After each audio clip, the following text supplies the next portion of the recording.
হযরত ইব্রাহিম আলাইহিস সালাম ইসমাঈলকে দেখবে, ডাকবে না, কিতাবে আছে। হযরত ইয়াকুব আলাইহিস সালাম ওনার ছেলে ইউসুফ আলাইহিস সালামকে দেখবে, কিন্তু ডাকবে না। অথচ এটা সেই ইউসুফ দুনিয়ার হায়াতে যিনি এই ছেলের ভালোবাসায় 40 বছর চোখের পানি ফেলছে। ওয়াবিয়াদ্দাত আইনাহু মিনাল হুজন ফাহুয়া কাযীম। কোরআনে আল্লাহ বলছে ইউসুফের বিরহে কানতে কানতে ইয়াকুবের 2টা চোখ সাদা হয়ে গেছে, অন্ধ হয়ে গেছে। কিন্তু আজকে হাসরের মাঠে দেখার পরেও ডাকবে না। মুসা আলাইহিস সালাম ওনার বোন এবং মাকে দেখবে, কিতাবে আছে মুসা নবী বলবে লা আসআলুকাল ইয়াউমা উম্মি ওয়ালা উখতি, আয় মাওলা মাকেও চাই না, বোনকেও চাই না, বাল আসআলুকাল ইয়াউমা নাফসি, আজ শুধু আমি আমাকে বাঁচাইতে চাই।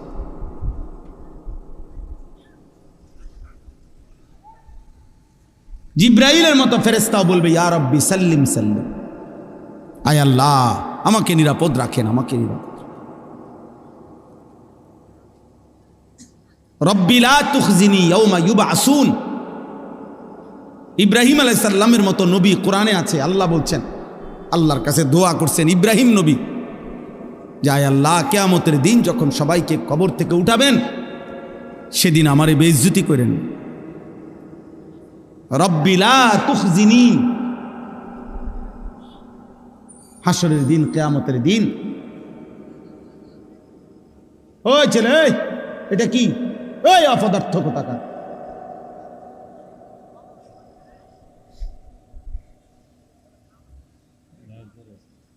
রব্বি লা তুখজিনি ইয়াউমা ইউবআসুন, আল্লাহ হাসরের ওই কঠিন দিনে আমারে বেইজ্জতি করবেন না। ইব্রাহিম আলাইহিস সালামের মতো নবী বলছে ভাইয়া তুমি কে, আমি কে, তুমি আমি কে?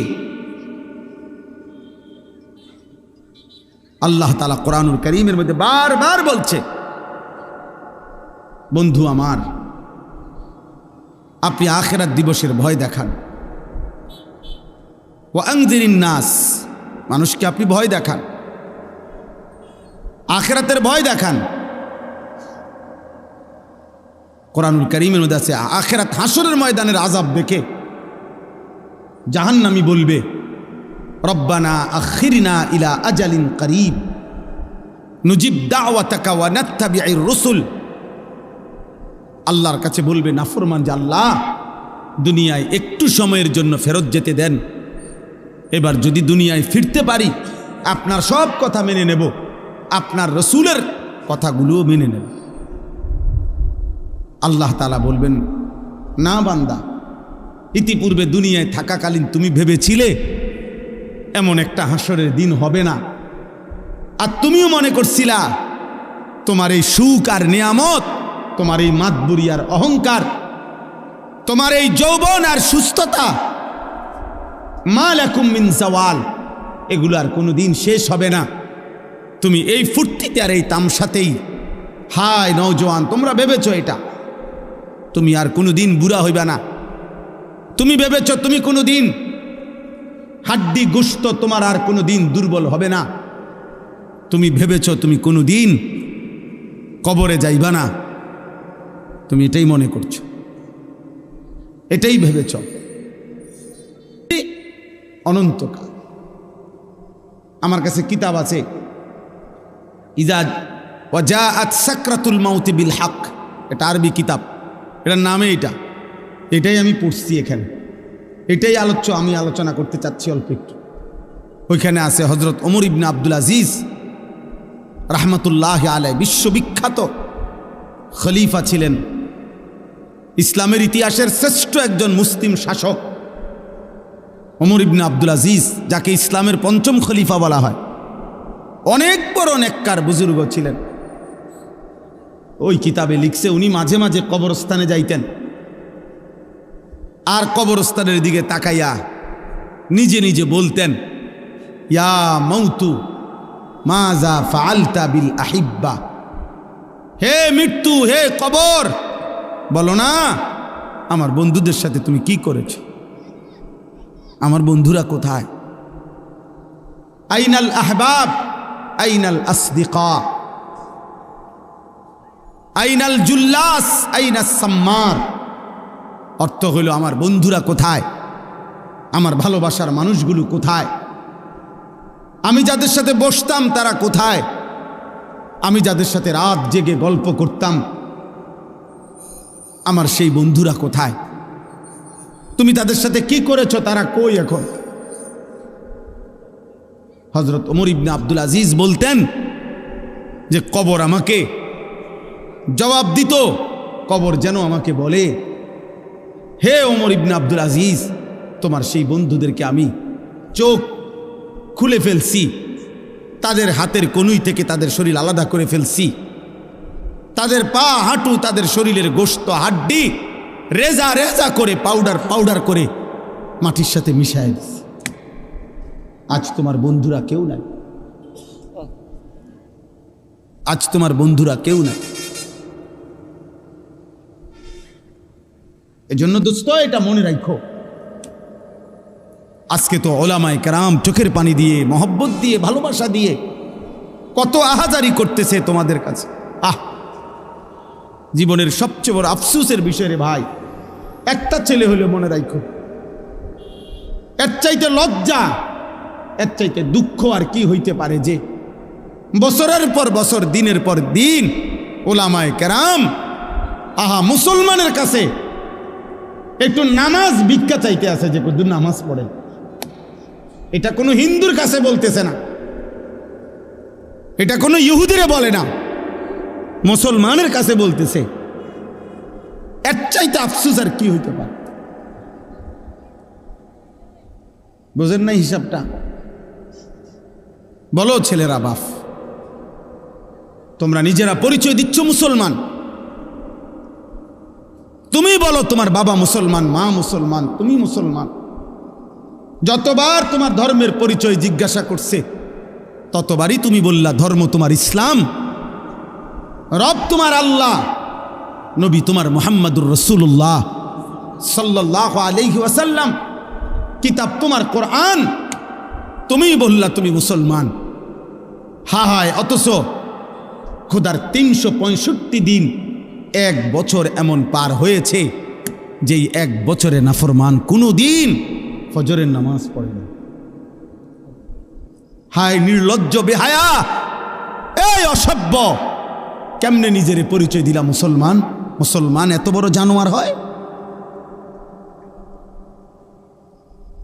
মুসলমান 365 দিন নামাজ পড়ে না, এটারে মুসলমান বলে? তোমার বিবেকে কি বলে? তোমার ইনসাফে কি বলে বেটা? তোমার বিবেকে কি বলে? একটা ছেলে বলো, একজন বাবা বলেন 30 বছর একজন মুসলমান সুদ খায়, এটা মুসলমানের বাচ্চা?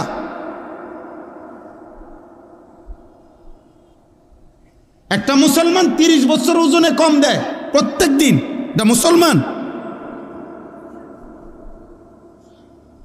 একটা মুসলমান বুঝি প্রত্যেক দিন নর্তকীর ছবি, নাটক, সিনেমা, নাচ, গান, টেলিভিশন দেখবে, এটা মুসলমান? একটা মুসলমান বুঝি 60 বছর পর্যন্ত বিড়ি সিগারেট খাবে, এটা মুসলমান? একটা মুসলমান বুঝি 60 বছর বয়সও কথায় কথায় গালিগালাজ করবে, এটা মুসলমান? ইনসাফ বলো ভাইয়া, যদি মানুষ হয়ে থাকো, জানোয়ার না হও, যদি ইনসান হও, যদি মায়ের পেটে জন্ম নিয়ে থাকো, যদি কোনো মুসলমান মার দুধ খাইয়া থাকো ছেলে, তাহলে মুসলমান এত বড় নিকৃষ্ট কেমনে হয়?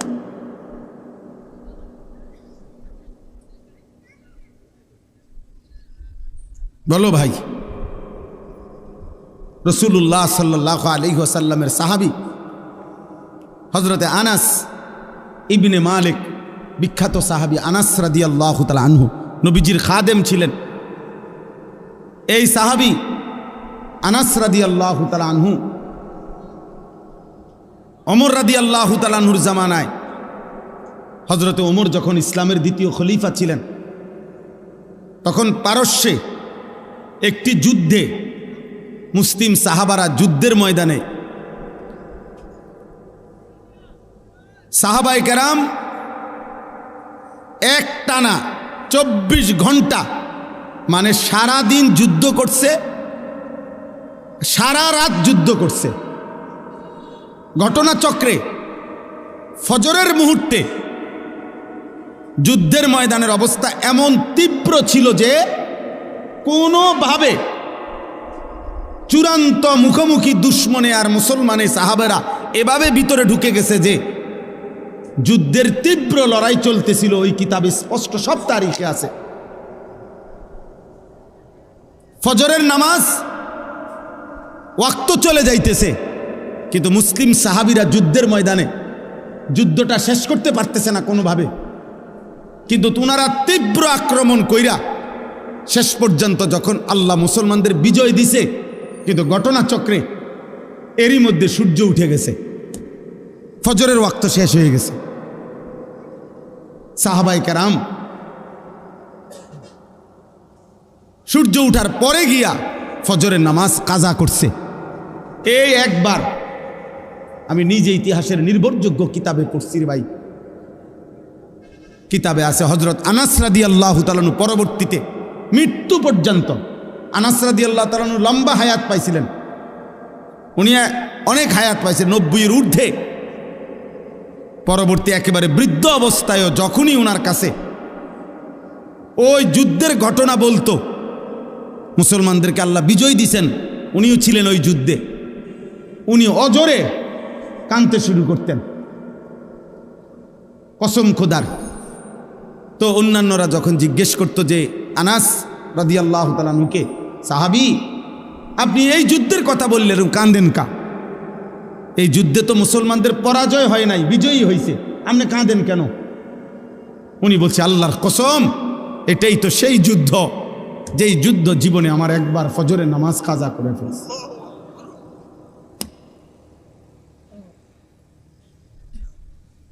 যেই যুদ্ধ আমার জীবনে একবার ফজরের নামাজ, ওটা মনে হইলেই উনি চিৎকার দিয়া কাঁদতেন, হ্যাঁ হ্যাঁ আমার জীবনে একবার তো একদিন আমার জীবনে ফজরের নামাজ তো কাজা হয়েছে, এটা তো সেই যুদ্ধ, আমি বিজয় দিয়ে করব কি, আমার তো ফজর ছুটে গেছে।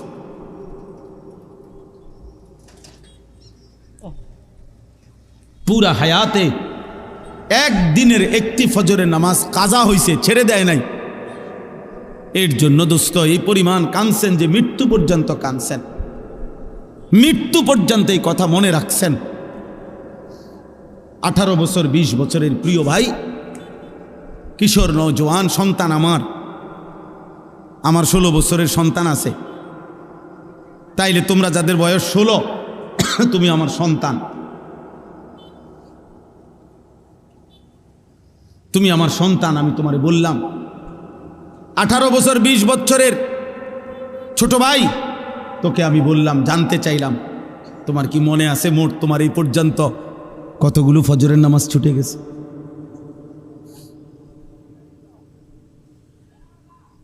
বলো ভাই, হুজুর এই মাত্র ফজরের নামাজের কথা বললে। আহা, রাসূলুল্লাহ সাল্লাল্লাহু আলাইহি সাল্লাম স্পষ্ট বলছেন, লা ইয়াশহাদুহুমা মুনাফিকুন, এশার নামাজ এবং ফজরের নামাজে উপস্থিত হয় না কে? নবীজি পরিষ্কার বলছে, মুনাফিকুন, মুনাফিক। নবীজি স্পষ্ট বলছে যে ফজরের নামাজ পড়ে না সে মুনাফিক, যে এশার নামাজ পড়ে না সে মুনাফিক। তো সুপারিশ মিলবে কার থেকে বাবা? হ্যাঁ, যিনি সুপারিশ করবেন উনি তো তোমাকে বললেন মুনাফিক। তো তোমার সুপারিশ করবে তোমার কোন আব্বায়, তোমার কোন বাপে সুপারিশ করবে? হ্যাঁ, সুপারিশ কি? নবীর সুপারিশ মানে এটার কোনো নিয়ম কানুন নাই। নবী সাল্লাল্লাহু আলাইহি সাল্লাম দুনিয়াতে নাফরমান মৃত্যু পর্যন্ত বিড়ি খাইতে থাকবে, আর মরলেই হাসরের ময়দানে নবী সুপারিশ করে জান্নাত, এই তো না? সুদ খাইতে খাইতে কবরে যাবে, নবীজি হাসরের ময়দানে জান্নাত দিয়ে দিবেন সুপারিশ করে, এই তো সুপারিশ নাকি? কথা বলেন না কেন? এই সুপারিশ? তুমি যুবক নারী দেখতে দেখতে, উলঙ্গ ছবি দেখতে দেখতে, আরে নাফরমান বেনামাজি, এই সেজদাবিহীন কপাল নিয়ে তুমি কবরে যাইবা, আর নবী তোমারে সুপারিশ করে জান্নাত দিয়ে দিবে? এইটা নি সুপারিশের অর্থ? কে বলছে এই কথা? কোনো নিয়ম কানুন নাই, কোনো কাগজপত্র নাই, কোনো ফাইলপত্র নাই। আহা আহ, ধোকা দিছে অনেকেরে, যে কতক্ষণ ডুললে আর গজল গাইলে আর দুইয়ান দুইয়ান জিলাপি খাইলে আর মুখে শুধু কইবা বিড়ি খাও আর সিগারেট খাও, সুদ খাও আর ঘুষ খাও, বেড়ি তোমার পর্দা করুক বা না করুক, হালাল হারাম মানো আর না মানো, শুধু কইবা নবীরে ভালোবাসি। এটা মুখে কইলে সারব, এটা মুখে কইবা শুধু, এটা মুখে শুধু বলবা, গুনাহ ছাড়তে হবে না, বন্দেগী করতে হবে না, এমনি এমনি সুপারিশ হয়ে যাবে। সুপারিশের মানে এই হাউজে কাউসারের পানি আপনি সাপকলের পানি আপনি সিপ দিবেন আর পানি পড়ে যাব? এটার জন্য কোনো কাগজপত্র দেখাইতে হবে না, এটার জন্য কোনো আমলনামা দেখাইতে হবে না। তাহলে এই জন্য একটা ছেলেকে বললাম, একজন বাবাকে বললাম, যারা ফজরের নামাজ, আমার শায়েখ, আমার হুজুর, আমার উস্তাদ, আমার মুরব্বী বলছেন, আমি এই জন্য ওই কথার তাকিদ করলাম। ফজরের নামাজ মোমেনের নামাজ। ফজরের নামাজ দ্বারা, প্রিয় ভাই ছেলেরা, বাবা শুনো বাপ, এটা কঠিন কিছু না, মোটেই কঠিন কিছু না। 4টা রাকাত নামাজ কঠিন না, একটা মোবাইলে অ্যালার্ম দিয়ে রাখলেও উঠা যায়। আবার ঘুমাও ফজরের পরে, লাগলে তোমার ঘুম বাকি থাকলে তুমি আবার ঘুমাইও। ফজরের নামাজ পড়ার চেষ্টা না করলে, বিশ্বাস করেন এটা জরুরি বিষয়, এটা জরুরি বিষয়। ফজরের নামাজ অভ্যস্ত হইতেই হবে। রাসূলুল্লাহ সাল্লাল্লাহু আলাইহি ওয়াসাল্লাম বলছেন এটা, যে ফজর পড়ে না সে মুনাফিক। হযরত আব্দুল্লাহ ইবনে ওমর রাদিয়াল্লাহু তাআলা আনহুমা বলছেন,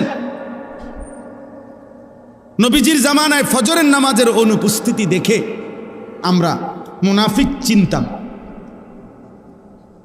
হযরত আব্দুল্লাহ ইবনে মাসউদ বলছে, নবীজি সাল্লাল্লাহু আলাইহি সাল্লাম কারো ঈমানের ব্যাপারে সন্দেহ করলে তাকে ফজরের নামাজে তালাশ করতেন। যদি ভাবতেন সে মুনাফিক কিনা, তাহলে তাকে ফজরের নামাজে তালাশ করতেন। 2 দিন 3 দিন ফজরে অনুপস্থিত দেখলে নবী বলতেন, হ্যাঁ আমি এমনটাই ভাবছিলাম যে আসলে সে মুমিন না মুনাফিক। এই জন্য দোস্ত, সব ছেলেরে বলি, প্রিয় ভাই আমার এই কথা মনে রাখো, জুমার নামাজ দিয়া, জুমার নামাজের অনেক ফজিলত, কিন্তু জুমার নামাজের মাধ্যমে মুমিন এবং মুনাফিক চিহ্নিত হয় না ফজরের নামাজ দিয়া। ফজরের নামাজ, ফজরের নামাজ তুমি তো মনে করছো জুমার নামাজ, না না, জুমার নামাজের নেকি আছে অনেক, কিন্তু তুমি মুমিন নাকি মুনাফিক এটা পার্থক্য করার প্রমাণ, মাপকাঠি হলো ফজরের নামাজ। ফজরের নামাজ।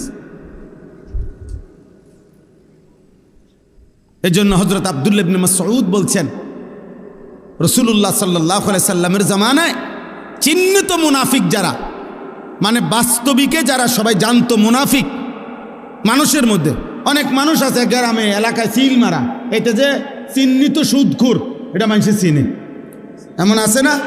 হ্যাঁ, চিহ্নিত ডাকাত, চিহ্নিত হারামখোর, এটা মানুষ চিনে কিনা বলেন? এরকম 2-4 জনের নামে সিল লেগে যায় মানুষের, মানুষ চিনে যে এতে একবার চিহ্নিত জুয়ারি, নেশাখোর, এতে গাঁজাখোর, সবাই জানে। সকল থানার মধ্যে, প্রত্যেক থানায় আপনার ওই এলাকার চিহ্নিত সন্ত্রাসী, চাঁদাবাজ, চোর, ডাকাত, ছিনতাইকারী, নেশাখোর, গাঁজাখোর, ফুট্টাখোর, বাবাখোর, ডাইলখোর, হারামখোর, এগুলোর তালিকা আছে, সম্ভাব্য তালিকা এগুলো আছে, এগুলোর ফাইল থাকে, তুমি জিগাও গিয়া।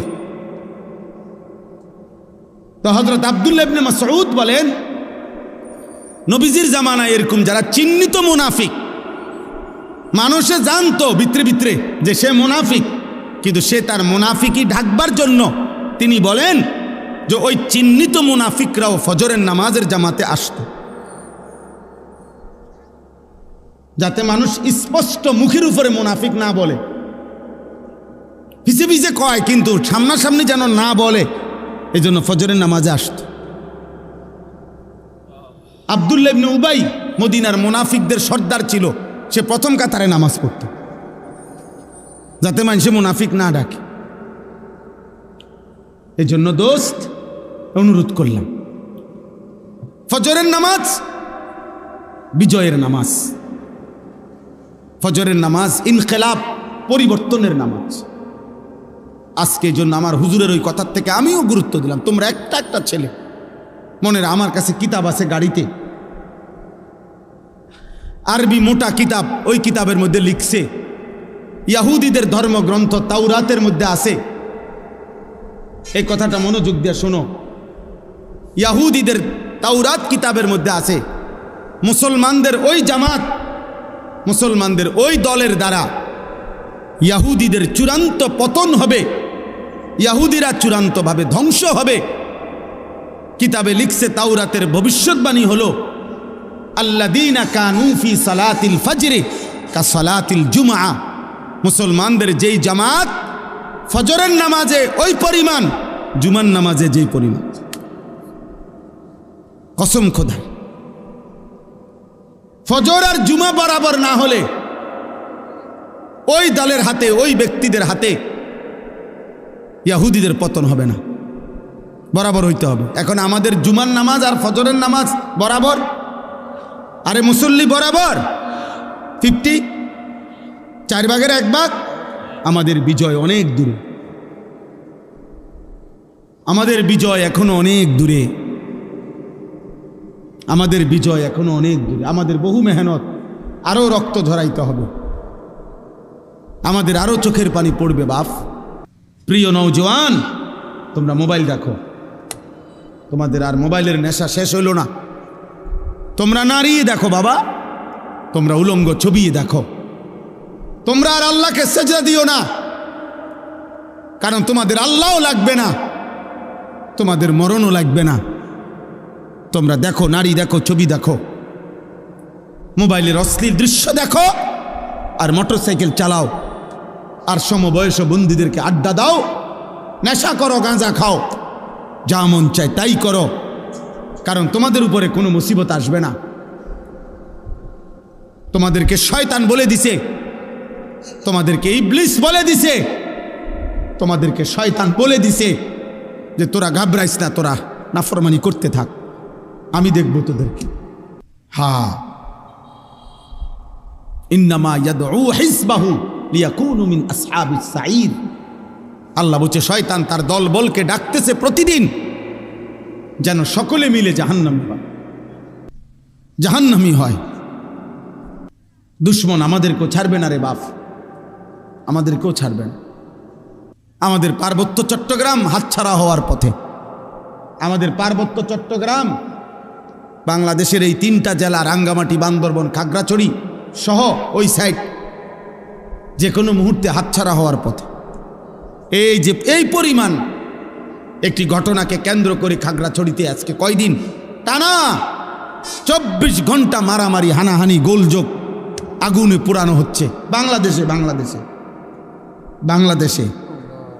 বাংলাদেশ যে কোনো কেউ বাংলাদেশের ম্যাপ কে বুঝবো, কারে বুঝাইবো? মোবাইল টিপাই তো তোমার সময় হয় না, বুঝবা কি তা? বাংলাদেশের মানচিত্র দেখলেই বোঝা যাবে এ কোনা দিয়া পার্বত্য চট্টগ্রাম। এটা এমন একটা জিনিস যেটা কেচি দিয়ে যদি এমনি কাইটা দেয় এটা আলাদা হয়ে যাবে, বাকি এটা থাকবে। যেই কোনো সময় কেচি দিয়ে কাটার মতো। বাংলাদেশের 10 ভাগের 1 ভাগ হলো এই 3টা জেলা, আর বাকি 61টা জেলা বাংলাদেশের 9 ভাগ। বিশাল অঞ্চল, জেলা যদিও 3টা, এরিয়া অনেক বড়, বিশাল বড় এরিয়া। পার্বত্য চট্টগ্রাম যদি হাতছাড়া হয় তো কক্সবাজার সমুদ্র সৈকত সহ সেন্ট মার্টিন সব হাতছাড়া হয়ে যাবে। আর কিছুদিন পরে দেখবা উত্তরবঙ্গ নাই, রংপুর বিভাগের 8টি জেলায় প্রতিদিন খোদার কসম প্রতিদিন মুসলমান খ্রিস্টান হচ্ছে। তো একদিন, বেশি দিন আর লাগবে না, ভিক্ষার থালা যখন হাতে নিবা তখন আর মোবাইলের এমবিও থাকবে না, আর তোমার মোবাইলের আব্বাও থাকবে না, তোমার ফেসবুকও থাকবে না, ইউটিউব। আমি দায়িত্ব নিয়ে বলছি, বুঝা শুনে বলছি। আমি দিন রাত 24 ঘন্টা আমার মূল ফিকির, মূল কাজ, মূল মেহনত মুসলমানের নওজওয়ানকে নিয়ে ভাবা। তোমরা ভিক্ষা করবা, ভিক্ষা করবা বললাম, কেউ তোমার প্লেটে একটা ভিক্ষাও দিবে না। সন্তান, তুমি দেখো আজকের খবর নাও, ওরা জানে না, ওরা এই ছোট ছোট বাচ্চা, এক এক বাচ্চার কাঁধের মধ্যে, পিঠের মধ্যে, হাতের মধ্যে বাটি, বক্স, গাঁটটি, কত কিছু বোঝা, পায়ে জুতা নাই। ও জানে না ও কোথায় যাচ্ছে, ও জানে না ও কোথায় যাচ্ছে। আমার একটা 4 বছরের মেয়ে আছে, আমি প্রতিদিন রাত্রে 2টা, 2:30, 3টা বাজে মাহফিল থেকে যখন যাই, ওই পর্যন্ত আমার মেয়েটা সজাগ থাকে।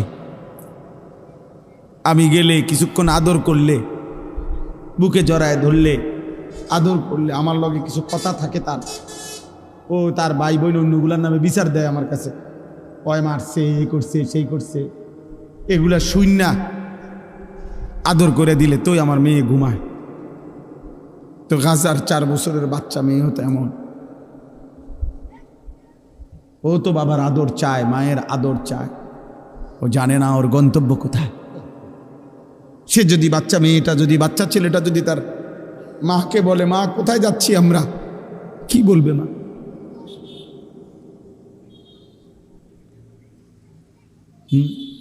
কি ভাবছো ছেলেরা? আমরা তোমাকে চেহারা দেখলেই তো বুঝি। অধিকাংশই মাগরিবের নামাজ পড়ো নাই, অধিকাংশই এশার নামাজ পড়ো নাই। যুবক, চেহারা দেখলেই বুঝি, চেহারার মধ্যে কোনো দয়া মায়ার চিহ্ন নাই। চেহারার চুল দেখলে বোঝা যায় না মুসলমানের বাচ্চা না বেঈমানের বাচ্চা। চুল দেখলে বোঝা যায় না।